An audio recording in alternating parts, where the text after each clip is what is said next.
6 of his children are in the courtroom right now and are hearing all of this. It was known that the jury would need to feel a certain amount of comfort before hearing these kinds of statements. It made me cry and was very hard to hear.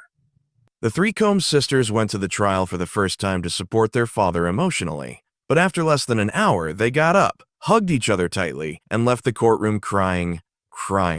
What did the tape that was shown at that time really catch that not even Diddy's children could stand to see?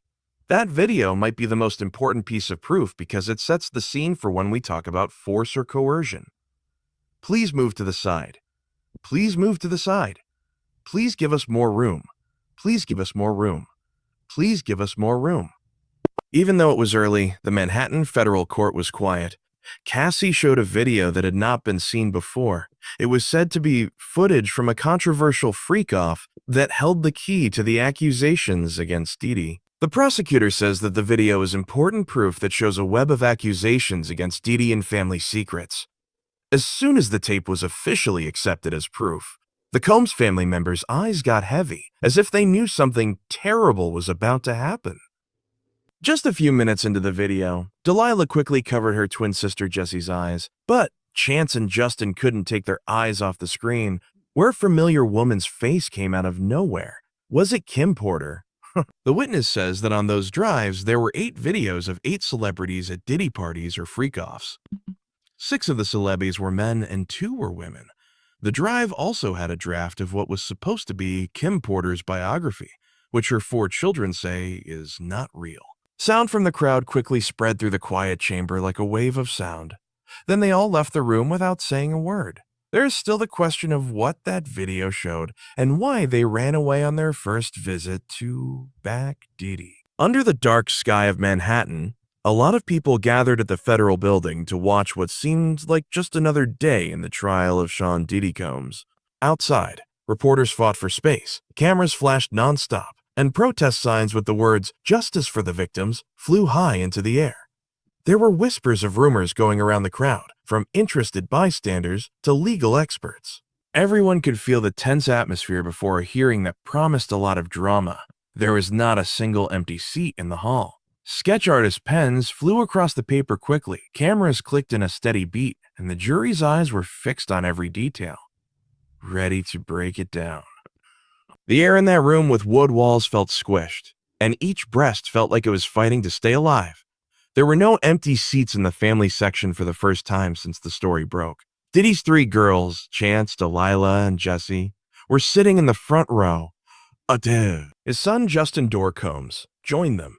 They were dressed so well. Their simple but stylish clothes gave off an unexpected air of maturity. The girls' faces were serious, but their eyes seemed to hide a web of complicated feelings.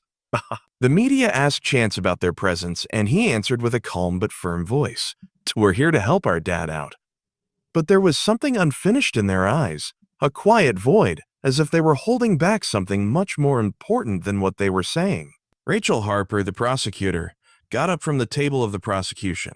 She was a middle-aged woman with silver hair that was nicely tied back and thin frames for her glasses. Her voice echoed slow and strong, like the steady beat of a drum announcing an important event. As she began, "Mr. Matei?" Tritcher locked her sharp eyes on Cassie and asked, "Please tell the court about what has been called the freak-off and your part in those events."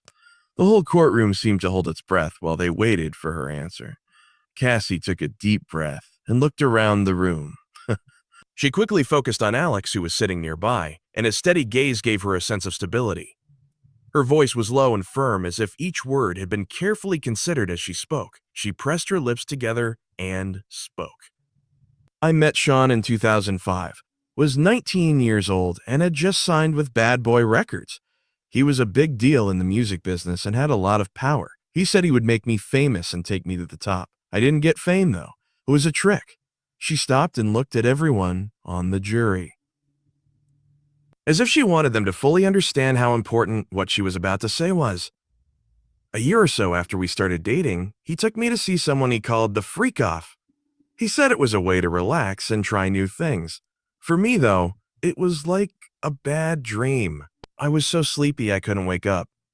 Pretty much, Cassie said that she learned about the freak-off from Sean Combs about a year into their relationship. He said it was voyeurism. Cassandra said that the freak-offs were carefully planned events that he was in complete charge of. He said it was voyeurism. She said, her voice shaking as she remembered the terrible events. He liked watching me with other people. But it wasn't just watching. What I wore, how the room was lit, what acts were done, and even how much baby oil we had to use were all orders from him. So our bodies would shine the way he likes them to. She said that Diddy made her buy outfits from specialty shops that were too small for her. He would pick out the ones she had to wear himself. She said they didn't have a say. She looked straight at the judges and raised her voice. He would scare me if I didn't agree, making me feel like I had no way out. It depends on how things go between them. If you didn't want to tell anyone about it and it's your secret, then keep it secret. If you hurt other people, I do believe in karma. Cassie says that the freak-offs were not just short-lived get-togethers. She said that they usually ran between 36 and 72 hours. Her voice shook as she talked about how tired she and the other people who took part were. There was a time when a freak-off lasted 4 days. They happened every week, like they were a must in my life. She talked about how she was forced to plan these events. I had to find people on Craigslist or through professional services, she said, dropping her eyes as if she felt bad about what she had done. I set up their trips to places like Las Vegas, Miami, Ibiza, New York, and Louisiana. I helped him with my job by pretending they were recruiters to get people to join. It was all part of the plan he had made. Cassie said that Diddy was in charge of both the freak-offs themselves and the places where they happened. She said that he chose how the room was lit. At first, it was the candles that gave the room a fake sense of romance. He then turned to professional stage lighting, making it seem like we were in a movie with him as the only director. She talked about how Diddy planned everything, from the movements of the people taking part to the shows he wanted to see. He even asked people to use illegal drugs to make everyone feel better, said with a choked voice. Remember when you had a freak out? I texted him to ask, which pill should I take from your bag? He answered by telling me which one it was. Now, each second of the evidence made it more and more scary. The way she spoke, though, it was always the same. It was a fact. The most important part of the hearing was when Samantha Klein, Cassie's lawyer, stood up and asked to play a video. Klein is a woman with neatly tied brown hair and a sharp gaze. Her voice was clear as glass as Klein said, Your Honor, we'd like to show proof of a scam from 2018 called the White Party Archive. Please let us. All eyes were on the big screen in the corner, and no one spoke. As the screen came to life, the first picture showed a fancy house by the water, with palm trees swaying in the wind and neon lights flashing all night. Moving figures were a jumbled mess, and there was thumping electronic music mixed with laughing and other sounds that were hard to make out. The video showed what were called Diddy's white parties, events where models, business people, and famous people got together to enjoy a high-class lifestyle. But what we saw on the screen wasn't glitz. It was the dark side of these events. A businessman in a white suit, a pop star with platinum-dyed hair, and a model in a shimmering dress were all seen doing bad things, like using illegal drugs or acting in ways that were not moral. The video had a stifling atmosphere, like a world with no rules and power and desire ruling supreme. For the rest of the testimony, Cassie talked about her part in the freak-offs. She said that Diddy regularly recorded the weird shows and kept them as a way to control the people who were involved. He said those movies were his safety net. She spoke with a shaking voice. He threatened to make them public if I didn't do what he asked. This would hurt my life and image. She said she didn't want to do it but felt like she had to. It's really hard to hear all of these specifics. When the movie cut to a new scene, the courtroom stopped moving. A woman sitting on a couch with her eyes closed showed up on the screen. Her face was painfully clear, and she didn't seem to know she was being filmed. Kim Porter, Delilah, and Jesse's late mother. Chance in the front row put her hand over her mouth, and her shaking hands showed how shocked she was. Delilah and Jesse, the twins who had tried to look strong, were now sitting still with faces as pale as wax. Delilah grabbed Jesse's hand tightly, and her nails dug into her sister's palm as if to keep her from falling. Their eyes darted to Diddy, filled with fear, pain, and anguish that they couldn't put into words. Before focusing on the picture of their mother on the screen, it was more than just a moment in the video that showed Kim Porter with her empty eyes and confused face. It was a claim that was made in silence, showing how deep Diddy's system of manipulation went. Kim used to be known for being strong and independent, but now she looked like she was almost asleep, like she was being pulled into a world she didn't fit in. Her appearance in the freak-off video not only made people wonder what part she played in these meetings, but it also made them suspicious of her in a deeper way. Was Kim's death in 2018 from pneumonia really an accident? Or was it the result of someone trying to stop her from telling everyone Diddy's secrets? They may have had a small argument or fight, and something happened. Puff did what he always does, which is play fight and pillow fight, and he probably choked her.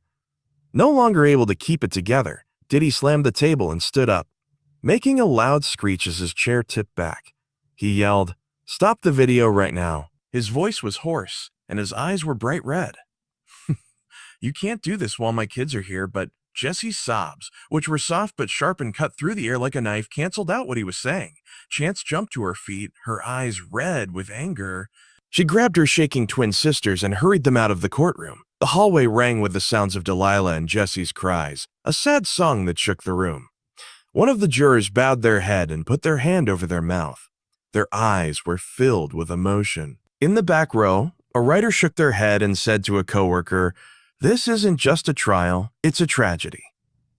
Delilah held on tight to Jesse in the cold hallway of the building, as if she were trying to ease the pain that had just come out. The screen picture of their mother, with her empty, strange eyes, had broken their hearts. It broke the warm memories they had of Kim Porter, the woman who had always taken care of and loved them. Delilah thought back to the nights when their mother sang them songs. Her soft voice was a treat during life's storms. With tears in her eyes, Jessie could only whisper, "Why was Mom there?" Her question didn't get answered, and all that happened was pain and rising doubt about the father they used to look up to. They both couldn't stand the thought that Diddy, who had always said he loved them more than anything else, might have led their mother into a bad place and maybe even helped her die. Victor Langston, Diddy's tall lawyer with salt and pepper hair and a voice like rolling thunder, spoke out against Miss Ventura. He looked at Cassie with his nosy eyes first. "You've talked about these events as if you were a victim and had no control over them. But let's look at the bigger picture. Bad Boy Entertainment gave you a deal for 10 albums. You lived in fancy homes, took fancy trips, and went to fancy parties. Could it be that you chose to take part in these weird shows to make sure you had a place in Mr. Cohn's world?" His question hit Cassie like an arrow, making her hesitate for a moment. She took a deep breath and briefly looked into Alex's eyes. Being with him made her feel stronger. "No," Cassie said, her voice getting sharper and her eyes fixed. "I didn't pick. I was forced to.